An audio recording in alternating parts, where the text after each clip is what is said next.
Hey Keepers, today we're going to take a look at the Mitre Anza G2 Pro Negative. The Mitre Anza G2 Pro Negative comes with 4mm of super soft latex. I personally don't enjoy super soft latex. It can be very grippy and it can be very good when it comes to holding the ball, but super soft latex is very low on durability. So I'm not expecting the durability on these gloves to be amazing. What I'm going to be looking for mostly is its grip and how it does when it comes to catching a ball and holding the soccer ball, because I know that super soft does rip a lot quicker because super soft is a lot softer than your typical latex. Just like its name, the Pro Negative comes with a negative cut. That means that this glove is going to be a lot tighter on your fingers than a flat cut or a roll finger cut, because the stitching is actually on the internal sides of the fingers and really meant for a snug and tight fit around your hand.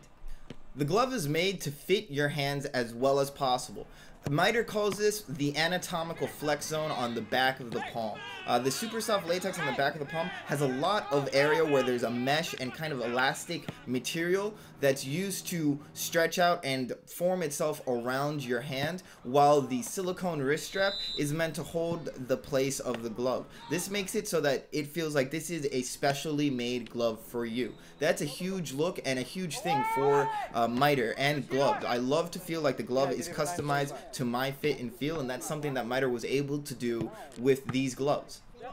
But because of the anatomical flex zone and because it's a super lightweight glove, the Anza Pro Negative, it doesn't have a lot of shot stopping power. There's not a lot behind the glove to put a lot of support. If you have weaker hands or you're a finger save keeper that's only looking for finger saves and you're not good with gloves with no finger saves or without any type of bio line support, these are not the gloves to go for.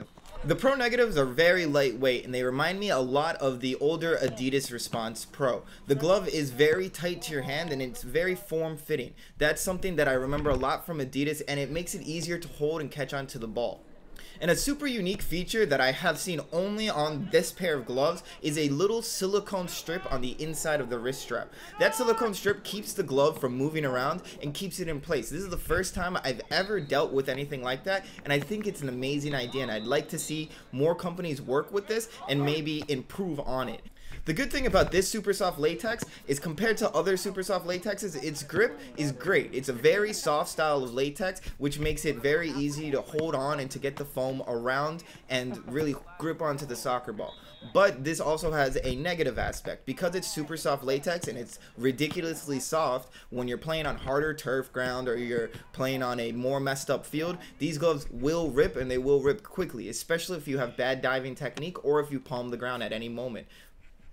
Although I did like the gloves and I had one of my best soccer games ever with these gloves on, there were a few things that I did not like and I have to talk about. First, it's super soft latex. I personally dislike super soft latex on a pair of gloves, especially a pair of gloves trying to be top tier. Super soft latex is great and can be great, but it is not durable. Non-durable super soft latex will not last you very long, and especially if you're trying to use it for a full season.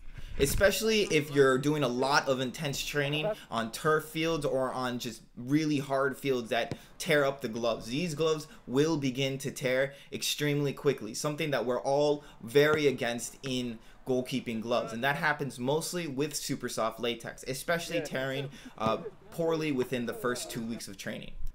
But that being said, these gloves are still very form-fitting. They're great to fit around your hand, and if you are a beginning keeper that is looking for a glove that just fits your hand, or if you're a keeper with very strong hands and you like the negative cut and you like feeling like you have a little bit of material between you and the ball, this is the glove to go for. The Mitre G2 Anza Pro. And just like I expected with super soft latex, the Anza Pro Negative after 2 weeks is covered in tears, especially on my more dominant hand, which is my right hand. Why? Because I use my right hand to parry the ball a lot more, and sometimes I do break my fall from my dive with my right hand. This makes the tearing on the glove right away because it's super soft latex, and that soft latex will begin to tear automatically. And here's a closer look at the internal wrist strap, where they have that silicone strip to keep the glove in place on your hand and to keep it nice and stuck. For about 60 British pounds and 100 US dollars, the Mitre G2 Anza Pro is a super expensive glove that I'd say is much better for a training glove or just a game glove, an only game glove scenario. Because of its price, I do not recommend it too much because it has super soft latex. But if you are looking for a glove that fits these specifics of anatomical design and very tight to no slippage, these are the gloves for you. Hey guys, thank you so much for watching my review on the Mitre G2 Anza Pro Negative. If you liked it, please click like. If you haven't subscribed, please subscribe. Thank you guys again, and I'll see you guys again very soon.